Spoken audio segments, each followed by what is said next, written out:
So yeah, my phone died. This shaft actually just sticks through there. Let me zoom in a little bit. Nothing really happened except for I took this bolt back out, all the way out, and I tilted it back without removing it from where it sets on that little BB, or that little knob that's sticking up. I just tilted it that way a little bit, and I was able to slide this in and get this down in there. I put the nut or the bolt back in, and I tightened that down to 10 foot-pounds. And I have a tin roof on my barn, and the rain is extremely loud. So if you can ignore that, I'm going to try to get to the point where I got the clutch in and almost ready to go on this. At this point, I think I was able to cycle through all the gears. I was trying to spin that main shaft there and cycle through them at the same time, and it was kind of iffy. So I think it's all working right. Okay, I've mounted the intermediate starter gear right here. This just slides on. The pushed out edge goes in toward the case, and it just sits there like that. So I mounted the first stop disc on this shaft and the bushing. I put a little bit of assembly lube on that to get that to slide on there easily. Now what I'm going to do is I'm going to put the clutch basket in. It slides over the bushing. There is a stop disc on this side as well, so you want to make sure that stop disc is there.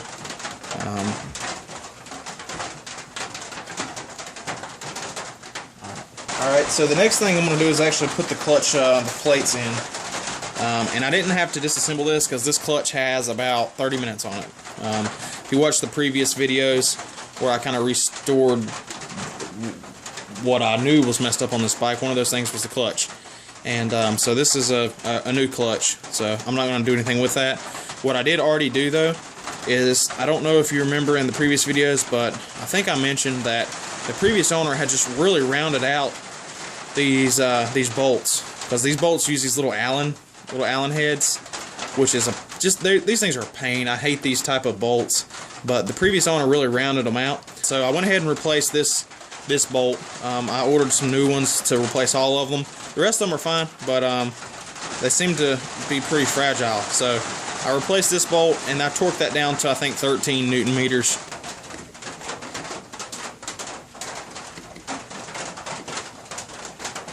Now this bolt that holds the clutch basket in, this is actually, you need to thread like this. Alright, so now we're going to put some Loctite 243 on this bolt that I just cleaned up. And I'm just going to temporarily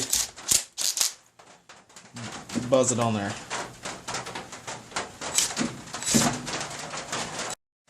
Alright, so this clutch basket bolt has to be torqued down to 44 foot-pounds, which is quite a bit, and it's hard to do without a holder tool.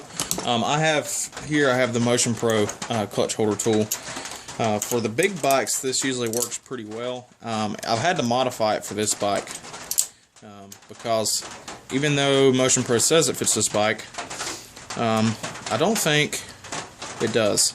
Not on this clutch side anyway. I think I got it to work on the stator, I think, but not on the clutch. These posts are too big. So what I've done is I've just lightly ground off a little bit around the edge at the tip, just enough where I could get it into the holes. And with it in the holes, and I've got a mess here because I'm doing something else while I'm making these videos as well. So I've got it in the holes there, and it's enough that it'll hold it in place. So I'm just going to tap it on again. And then I've already set my socket up for 44 foot-pounds. Alright guys, I got a couple more things done. And I want to make mention of them because they gave me some trouble. So this little roller down here on the shifting mechanism, it's the part that spins, or that rolls across the drum down here. Let's see if I get a good picture. So yeah, the little roller bearing down there that runs on the side of the drum. I had some problems with it when I was going through the gears. It would slip off, which is not good at all. You don't want that happening. And so I couldn't figure out why it was slipping. The spring was kind of getting bunched up underneath this piece here, and it was slipping off, and it was coming up here onto the where the teeth on the shifting mechanism grabbed the drum. And I couldn't figure out why. Couldn't find out. I took that circle clip off that holds this piece onto that little post, and there is a specific way the circle clip faces. One side of the circle clip had like a really sharp edge, and the other side kind of had a rounded edge. Well, the sharp edge goes up, so it holds it in better. What I found was, as I was shifting the gears and going through the gears, I found that the pressure from the spring underneath it was actually pushing the circle clip out if you had it on the wrong way. So that's why the roller was slipping. So that problem is solved now. If you're doing something like this, then go through all your gears before you go any farther, because something like that would have caused me quite a few problems later on. This one, the primary drive sprocket there, that is torqued down to like 33 or something, or 30. That was 30. So this nut onto the crankshaft is torqued down to 30. So there's the nut. There is there's a washer underneath that, like a stop disc, and then there's the gear. So to do that, it's kind of difficult to hold this engine in place to torque that down to 30 foot-pounds. So what I did is I temporarily put the nut on the other side of the crank, held it with a wrench over here, and was able to finally get that torque down. You may need another hand to do that. I've got to put on the kickstarter shaft things here. There's a spring, and there's another gear that goes on here. Once I get that on, we'll almost be ready to put the clutch cover back on. Alright, so I just put a little bit of assembly lube on the shaft here, and so now I'm going to put the ratchet gear on. I guess that's what the manual calls this. So I'm going to put this on with the top of with the catch part up here, kind of facing the two bolts, and then I'm going to kind of preload this, and I'm going to let that catch. So now that is fully engaged there. Alright, so now I'm going to mount the stop disc, which is what KTM seems to call nothing but what looks like a basic washer. And this spring kind of, it almost kind of snaps into place, really. Alright, so I cleaned the surface of the mating surface up for the clutch cover. And I applied a thin coat of waterproof grease around there to help the gasket seat and just to make sure it seals properly. I'm going to apply a little bit of grease to the dowels that go on the side here, just so they're not such a pain to get off like they were this time. I like bell rays for about anything. Alright guys, so I'm in the process of putting this clutch case on, and the only gotchas that I can see so far that would potentially throw you off. Well, first of all, make sure you got your dowels in. You don't want to get this on and then realize you didn't have your dowels on there. The other thing is there is a so the end of the crankshaft has like a little notch on it.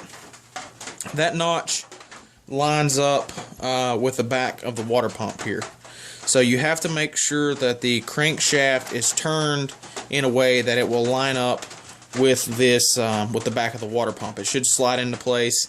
Also make sure your little spring, there's a little spring in the back of the water pump, make sure that is still there. Make sure it didn't fall out wherever you had your stuff laying. If your water pump and the crankshaft is not lined up, you will know, because I just tried without lining it up, and you can't get the case on. So alright, so all of these are tightened down to 7 foot-pounds. Now I've got to clean up this area because I have an absolute mess over here from the last couple hours. So this is, I guess, as good a time as any to check the Kickstarter shaft to make sure it's actually working like it's supposed to.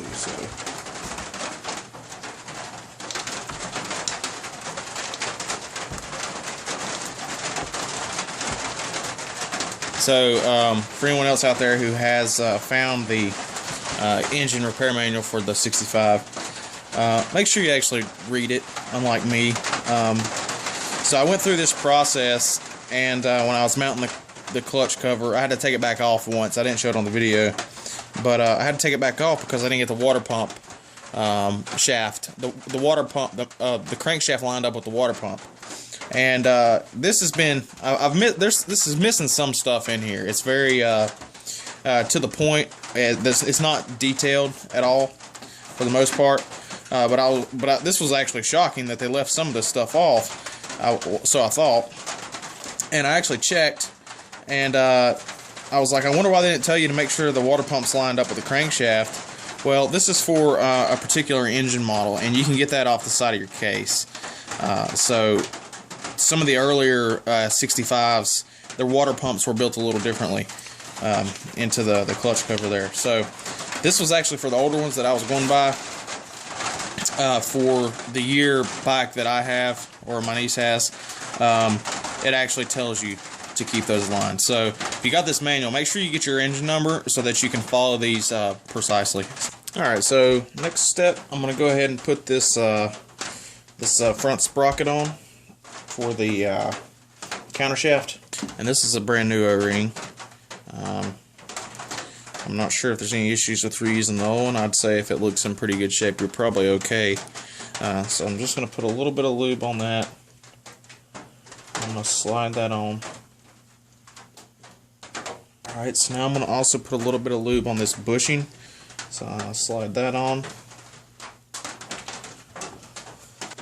By sliding that on, the O-ring kind of slips inside there. Should create a pretty decent seal.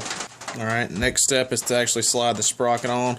Now, this is probably a good time to clean this thing off. And now all I'm going to do is I'm going to slip on the circlip that holds that sprocket in place. You may have to take a small punch or a screwdriver to make sure that it sets. There we go.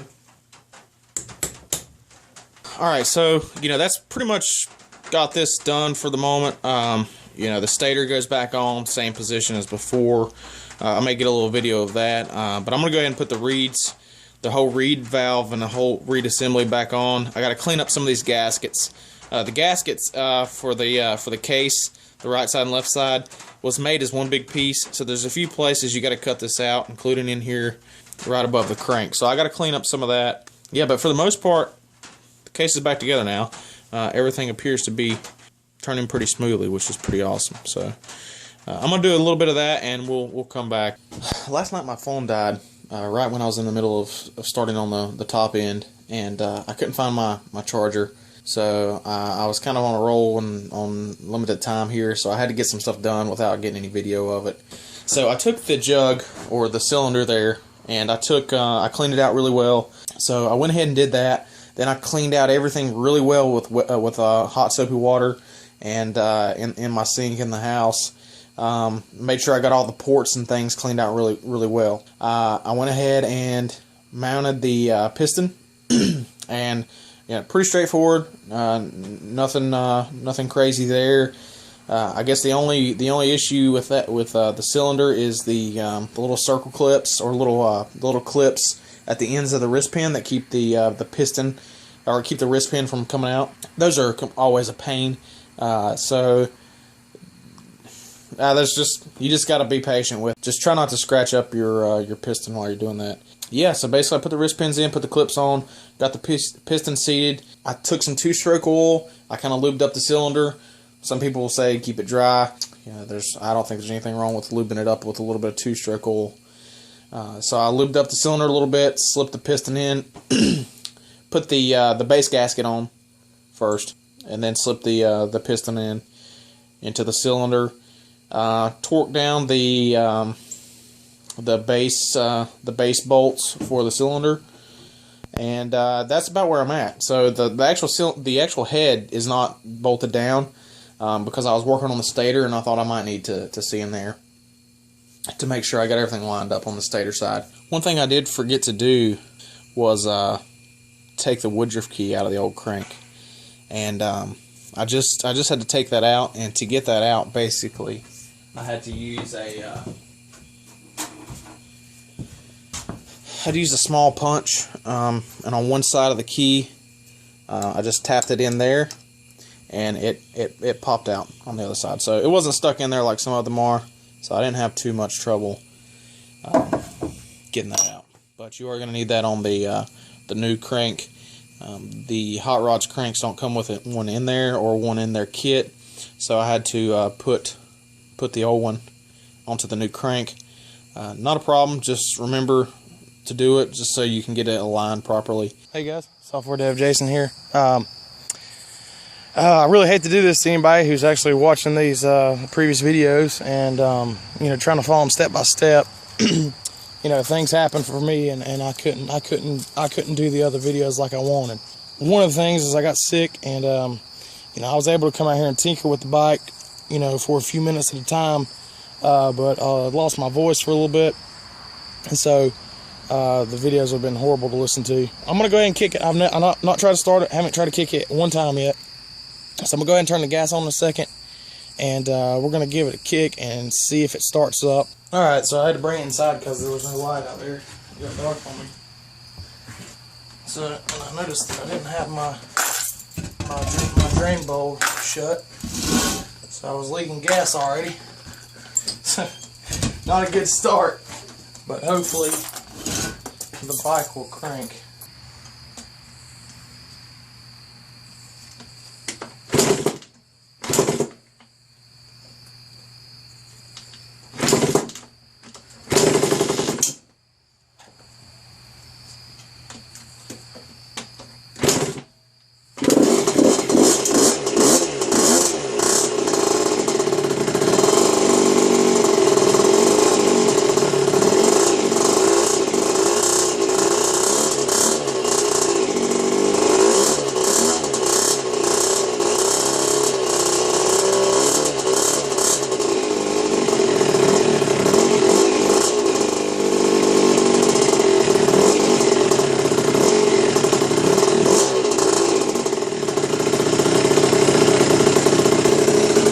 I think I overfilled my radiator, so I would expect it to boil over at some point, but it looks like it's going to run.